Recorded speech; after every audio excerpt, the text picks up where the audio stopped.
Hey everyone, and welcome. Today, we're going to break down a topic that can honestly make a huge difference for the kids in our lives, auditory processing. We're going to get into what it is, what it looks like when it's, well, a little different than you might expect, and most importantly, what we can do to help.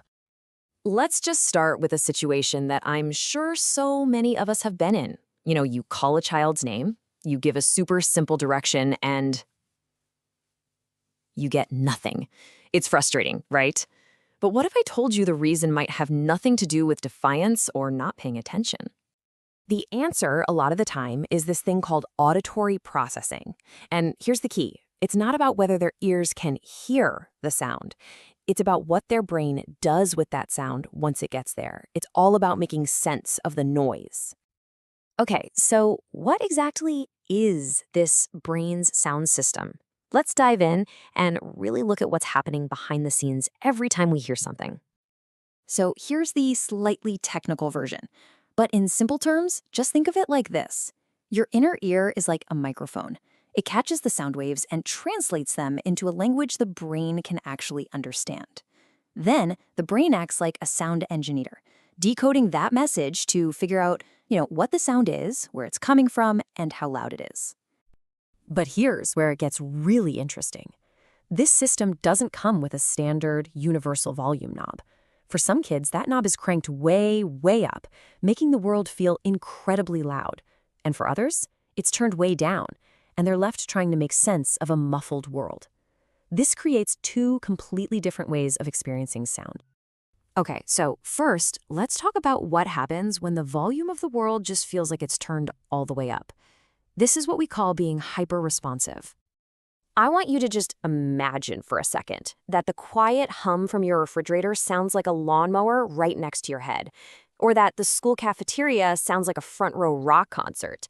For a child who's hyper-responsive, everyday sounds aren't just an annoyance. They can feel totally overwhelming, sometimes even painful.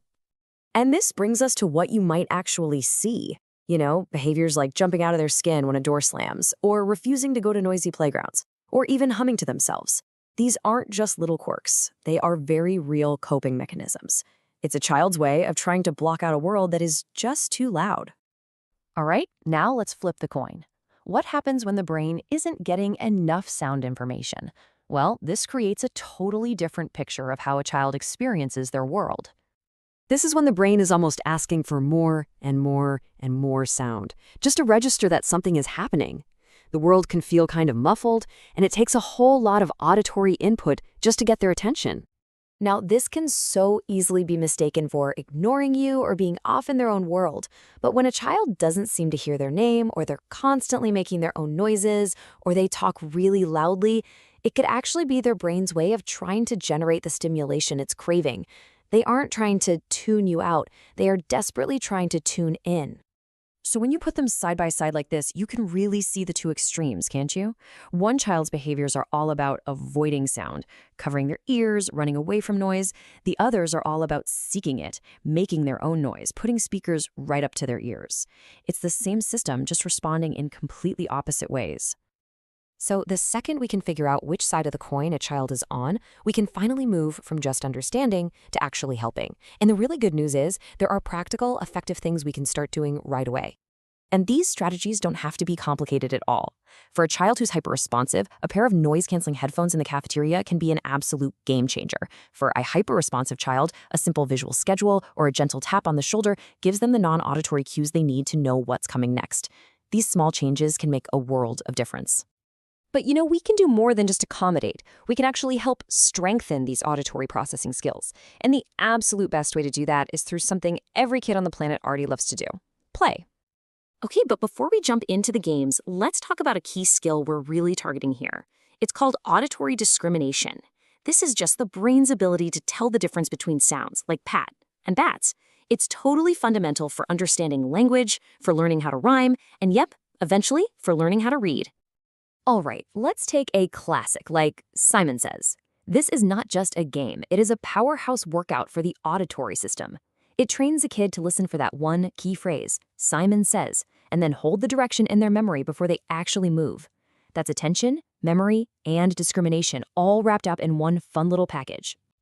Another great one, red light, green light. I mean, think about it. Kids have to listen for specific verbal commands while tuning out all the other stuff. Other kids yelling, cars going by, you name it. This builds a really cool skill called auditory figure ground, which is absolutely essential for focusing in a busy classroom. And finally, you just can't beat freeze dance for pure, simple fun that builds a crucial skill.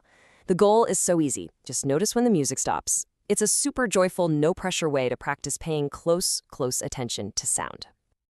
So what's the secret sauce here? Why are these games so effective? Well, it's a pretty simple formula, actually. They combine really high engagement with targeted skill building, all in a low-stress environment where it's totally okay to make mistakes.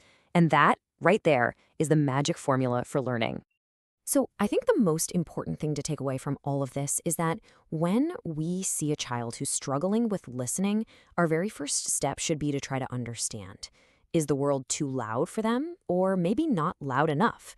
Because once we understand the why behind the behavior, we can take meaningful action to support them. And so I'll leave you with this final thought.